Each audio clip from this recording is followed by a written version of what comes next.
ಎಲ್ಲರಿಗೂ ನಮಸ್ಕಾರ. ಉಮಾ ರವೀಂದ್ರ ಚಾನಲ್ಗೆ ಸ್ವಾಗತ. ನಾವು ಸಾಮಾನ್ಯವಾಗಿ ಪಡವಲಕಾಯಿಂದ ಕೂಟು ಮಾಡ್ತೀವಿ, ಪಲ್ಯ ಮಾಡ್ತೀವಿ, ಮತ್ತು ಪಪ್ಪು ಥರನೂ ಸಹ ಮಾಡ್ತೀವಿ.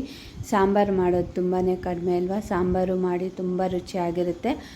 ಇದು ಅನ್ನದ ಜೊತೆಗೆ ಮತ್ತು ಮುದ್ದೆಗೂ ಸಹ ತುಂಬಾ ಚೆನ್ನಾಗಿರುತ್ತೆ. ನಾನು ಒಂದೆರಡು ಪಡವಲಕಾಯಿನ ತಗೊಂಡು ಚೆನ್ನಾಗಿ ತೊಳೆದು ಮೀಡಿಯಮ್ ಸೈಜಲ್ಲಿ ಕಟ್ ಮಾಡ್ಕೊಂಡಿದ್ದೀನಿ. 1 ಕಪ್ಪಷ್ಟು ತೊಗರಿಬೇಳೆನ ಅದನ್ನು ಸಹ ಚೆನ್ನಾಗಿ ತೊಳೆದು ಹಾಕ್ಕೊತಾ ಇದ್ದೀನಿ. 1 ಈರುಳ್ಳಿನ ದಪ್ಪದಾಗಿ ಕಟ್ ಮಾಡಿಕೊಂಡು 1 ಚಿಟಿಕೆ ಅರಿಶಿನ ಸೇರಿಸ್ಕೊಂಡು ಸ್ವಲ್ಪ ನೀರು ಹಾಕ್ಕೊಂಡು ಕುಕ್ಕರ್ಗೆ ಇಕ್ಕೊತಾ ಇದ್ದೀನಿ. ಕುಕ್ಕರ್ ಆಗೋಷ್ಟರಲ್ಲಿ ತೆಂಗಿನಕಾಯಿ ತುರಿ 1 ಕಪ್ಪು, ಈರುಳ್ಳಿ 1, ಮನೆಯಲ್ಲೇ ಮಾಡಿದಂತಹ ಸಾಂಬಾರು ಪುಡಿ 1-2 ಸ್ಪೂನು ಮತ್ತು ಹುಣಸೆ ಹಣ್ಣಿನ ರಸ. ನೀವು ಅಂಗಡಿಯಿಂದ ತಂದಿರೋ ಸಾಂಬಾರು ಪುಡಿನೂ ಸಹ ಹಾಕ್ಕೋಬೋದು, ಅದೂ ತುಂಬಾ ಚೆನ್ನಾಗಿರುತ್ತೆ. ಇಷ್ಟನ್ನು ಸ್ವಲ್ಪ ನುಣ್ಣಿಗೆ ಗ್ರೈಂಡ್ ಮಾಡ್ಕೊಳ್ಳಿ. ನೋಡಿ, ನುಣ್ಣಿಗೆ ಗ್ರೈಂಡ್ ಆಗಿದೆ. ಈಗ ಇಷ್ಟು ನುಣ್ಣಿಗೆ ಆದರೆ ಸಾಕು.